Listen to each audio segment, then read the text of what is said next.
मेला आस्था, राजनीति और आध्यात्मिकता का सबसे बड़ा मंच। इंदिरा गांधी और कुंभ मेला क्या था शास्त्री जी की अस्थियों का राज? गांधी जी का संगम स्नान कैसे बदली स्वतंत्रता संग्राम की दिशा? महाकुंभ 2025 में ये 5 चीजें आपके होश उड़ा देंगी। प्रयागराज के पवित्र संगम तट पर एक बार फिर महाकुंभ की तैयारियां जोरों पर हैं।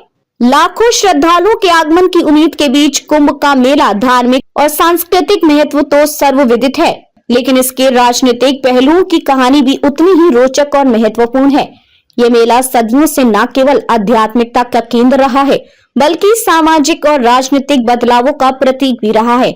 यह आयोजन समाज और संस्कृति का एक अभिन्न हिस्सा बन चुका है, जो हर बार अपने ऐतिहासिक, धार्मिक और राजनीतिक संदर्भों के साथ एक नया रूप लेकर सामने आता है।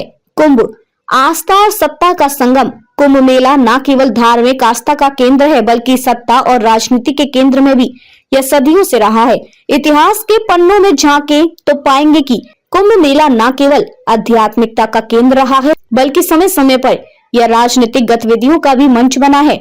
मुगल काल से लेकर आधुनिक भारत तक कुंभ मेला हर युग में सत्ता और धर्म के संबंधों को परिभाषित करता रहा है। यह मेला हमेशा से ही शासकों के लिए एक चुनौती भी रहा है, क्योंकि इसमें लाखों की संख्या में श्रद्धालु एकत्रित होते हैं, जो किसी भी राजनीतिक बदलाव को प्रभावित करने की क्षमता रखते हैं।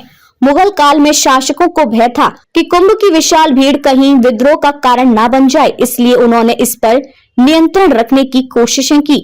उदाहरण के लिए तैमूर ने 1398 में हरिद्वार में गंगा किनारे सैकड़ों लोगों की हत्या की थी, जिसका उल्लेख उसने अपनी आत्मकथा तुजुक-ए-तैमूरी में किया है। यह घटना दर्शाती है कि कुंभ मेले में जुटने वाली भीड़ को शासकों ने हमेशा गंभीरता से लिया। अकबर के समय में कुंभ मेला धार्मिक सहिष्णुता का प्रतीक बना। उनके शासनकाल में संगम तट पर कई धर्म गुरु और संप्रदाय एकत्रित हुए। यह घटना हिंदू मुस्लिम एकता का प्रतीक बन गई। उन्होंने कुंभ मेले को एक शांतिपूर्ण और एकजुटता का मंच बनाया, जिसमें हर धर्म और संस्कृति के लोग एकत्रित होते थे। अंग्रेजों का भय और गांधी जी का संगम स्नान। अंग्रेजी शासन के दौरान कुंभ मेला प्रशासन के लिए एक चुनौती बना रहा। अंग्रेजों को भय था कि ये आयोजन उनके शासन के खिलाफ विद्रोह का केंद्र बन सकता है। उनकी ये आशंका तब और बढ़ गई जब महात्मा गांधी ने 1915 में हरिद्वार कुंभ मेले में भाग लिया। गांधी जी का संगम स्नान न केवल उनकी आध्यात्मिक यात्रा का हिस्सा था, बल्कि इसने उनके राजनीतिक अभियान को भी नई दिशा दी। ये घटना भारतीय स्वतंत्रता संग्राम को गति देने का एक महत्वपूर्ण पल था। गांधी जी के संगम स्नान से उनका संदेश और भी व्यापक हुआ और इसने अंग्रेजों के खिलाफ जन आक्रोश को संगठित करने में मदद की। कुंभ मेले के दौरान भारतीय स्वतंत्रता संग्राम के नेताओं ने लोगों को एकजुट करने और अपने विचारों का प्रचार करने का महत्वपूर्ण अवसर पाया।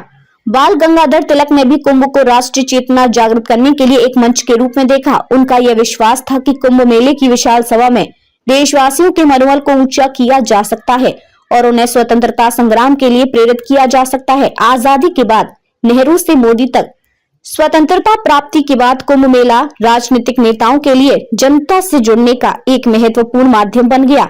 1954 में प्रधानमंत्री जवाहरलाल नेहरू ने प्रयागराज कुंभ मेले का दौरा किया। उनकी उपस्थिति से जनता में एक अलग प्रकार की ऊर्जा उत्पन्न हुई, लेकिन भगदड़ मचने से सैकड़ों लोगों की मौत ने इस दौरे को विवादास्पद बना दिया। ये घटना यह दर्शाती है कि कुंभ मेला न केवल धार्मिक आयोजन होता है, बल्कि ये किसी भी नेता के लिए एक बड़ा और चुनौतीपूर्ण अवसर भी बन सकता है।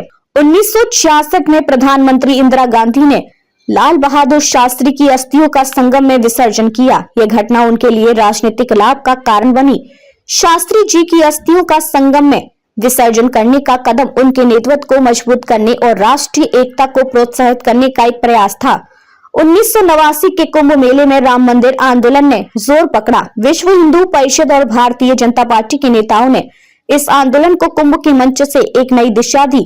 इसके परिणाम स्वरूप भाजपा को राजनीतिक रूप से मजबूती मिली। राम मंदिर आंदोलन के जरिए धार्मिक मुद्दों को राजनीति में लाने की यह घटना भारतीय राजनीति के इतिहास में महत्वपूर्ण मील का पत्थर साबित हुई।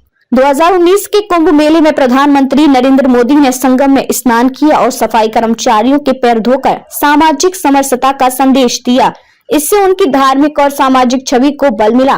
प्रधानमंत्री ने इस अवसर पर गंगा की स्वच्छता पर जोर दिया और इस संदेश को देश भर में फैलाया। महाकुंभ 2025 नई संभावनाएं। अब 2025 में एक बार फिर महाकुंभ का आयोजन होने जा रहा है। प्रधानमंत्री नरेंद्र मोदी और उत्तर प्रदेश के मुख्यमंत्री योगी आदित्यनाथ ने लोगों से इस आयोजन में भाग लेने की अपील की। इस बार के कुंभ मेले से राजनीतिक दलों की गतिविधियों और रणनीतियां तय होंगी। ये देखना दिलचस्प होगा कि यह आयोजन किस राजनीतिक दिशा को प्रभावित करेगा। महाकुंभ 2025 में सभी राजनीतिक दल अपने अपने एजेंडे के अनुसार एक नया संदेश देने की कोशिश करेंगे। ये मेला न केवल धार्मिक दृष्टि से बल्कि राजनीतिक और सामाजिक दृष्टि से भी अहम साबित होने वाला है। कुंभ मेला पौराणिक कथा और महत्व। कुंभ मेला हर 12 वर्ष में भारत के 4 पवित्र स्थानों प्रयागराज, हरिद्वार, उज्जैन और नासिक में आयोजित होता है। इसका पौराणिक महत्व समुद्र मंथन की कथा से जुड़ा है, जिसमें देवताओं और असुरों ने अमृत कलश के लिए संघर्ष किया था। इस संघर्ष के दौरान अमृत की बूंदें इन 4 स्थानों पर गिरी, जिससे ये स्थान पवित्र माने जाते हैं। कुंभ मेला एक अद्भुत धार्मिक आयोजन है जो पौराणिक कथाओं, संस्कृति, परंपराओं और आध्यात्मिक आस्थाओं से जुड़ा हुआ है। इसके माध्यम से श्रद्धालु अपने आत्मिक शुद्धि और मोक्ष की प्राप्ति के लिए संगम में स्नान करते हैं। कुंभ मेला धार्मिक और सांस्कृतिक महत्व। कुंभ मेला न केवल धार्मिक आस्था का प्रतीक है, बल्कि यह भारतीय संस्कृति, परंपरा और सामाजिक एकता का भी द्योतक है। यहाँ विभिन्न अखाड़ों के साधु संतों, नागा साधु और श्रद्धालु एकत्रित होते हैं। इन अखाड़ों का धार्मिक महत्व तो है ही, साथ ही ये सामाजिक और राजनीतिक प्रभाव भी रखते हैं। कुंभ मेले में अखाड़ों के शाही स्नान का विशेष महत्व होता है, जो भारतीय संस्कृति और परंपराओं को प्रदर्शित करता है।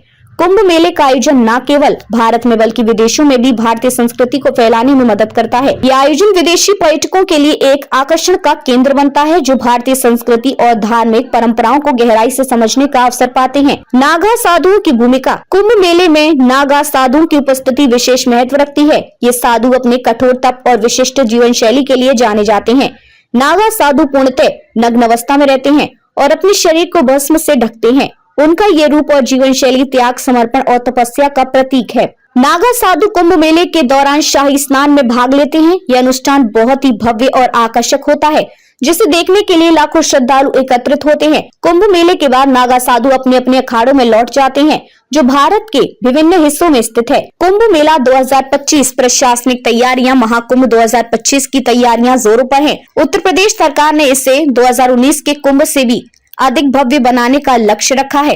प्रशासनिक स्तर पर व्यवस्थाएं सुनिश्चित करने के लिए कई नई योजनाएं बनाई जा रही हैं। यातायात सुरक्षा, स्वच्छता और स्वास्थ्य सेवाओं को लेकर विशेष ध्यान दिया जा रहा है। रेलवे, पुलिस, चिकित्सा, इंजीनियरिंग और मीडिया से जुड़े वरिष्ठ अधिकारी इस आयोजन को सफल बनाने में जुटे हैं। सामाजिक कार्यकर्ता, राजनीतिक हस्तियां, रिसर्च स्कॉलर और छात्र छात्राएं भी इस आयोजन में भाग लेंगे।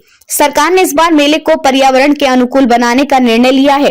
गंगा की स्वच्छता और प्लास्टिक मुक्त आयोजन सुनिश्चित करने के लिए विशेष प्रयास किए जा रहे हैं। कुंभ मेला आर्थिक और सामाजिक प्रभाव। कुंभ मेला न केवल धार्मिक और राजनीतिक दृष्टिकोण से महत्वपूर्ण है, बल्कि इसका आर्थिक और सामाजिक प्रभाव भी व्यापक है। लाखों श्रद्धालुओं के आगमन से स्थानीय अर्थव्यवस्था को बढ़ावा मिलता है। ये मेला छोटे व्यवसायों जैसे होटल, भोजनालय, परिवहन और हस्तशिल्प उद्योगों के लिए एक बड़ा अवसर है। कुंभ मेला पर्यटन को बढ़ावा देता है, जिससे स्थानीय लोगों की आय में वृद्धि होती है। सामाजिक दृष्टि से कुंभ मेला लोगों को एक साथ लाने और विविधता में एकता का संदेश देने का कार्य करता है। ये मेला न केवल भारत के विभिन्न हिस्सों से आए लोगों को जोड़ता है, बल्कि विदेशी पर्यटकों को भी भारतीय संस्कृति और परंपराओं से परिचित कराता है। आध्यात्मिकता और आधुनिकता का संगम। कुंभ मेला भारतीय समाज में आध्यात्मिकता और आधुनिकता के संगम का प्रतीक है। यह आयोजन हमें हमारी परंपराओं और जड़ों की याद दिलाता है, जबकि आधुनिक तकनीक और प्रबंधन के जरिए इसे अधिक प्रभावी और सुव्यवस्थित बनाया जा रहा है। डिजिटल युग में कुंभ मेले की जानकारी इंटरनेट और सोशल मीडिया के माध्यम से तेजी से फैल रही है। श्रद्धालुओं के लिए ऑनलाइन पंजीकरण, मोबाइल ऐप्स और वर्चुअल दर्शन जैसी सुविधाएं भी उपलब्ध हैं। कुंभ मेला और भारत की पहचान। कुंभ मेला केवल एक धार्मिक आयोजन नहीं है, बल्कि भारतीय संस्कृति, परंपरा, राजनीति और समाज का अभिन्न हिस्सा है। ये मेला हमें हमारी जड़ों से जोड़े रखता है और हमें ये सिखाता है कि विविधता में एकता कैसे संभव है। महाकुंभ 2025 से उम्मीद की जाती है कि यह न केवल धार्मिक और सांस्कृतिक दृष्टि से, बल्कि राजनीतिक और सामाजिक दृष्टि से भी एक महत्वपूर्ण मील का पत्थर साबित होगा। कुंभ का मेला हर भारतीय के लिए गर्व का विषय है। ये मेला हमें न केवल आस्था का महत्व सिखाता है, बल्कि यह भी दिखाता है कि कैसे एकता और समर्पण के साथ बड़े से बड़े आयोजन को सफल बनाया जा सकता है।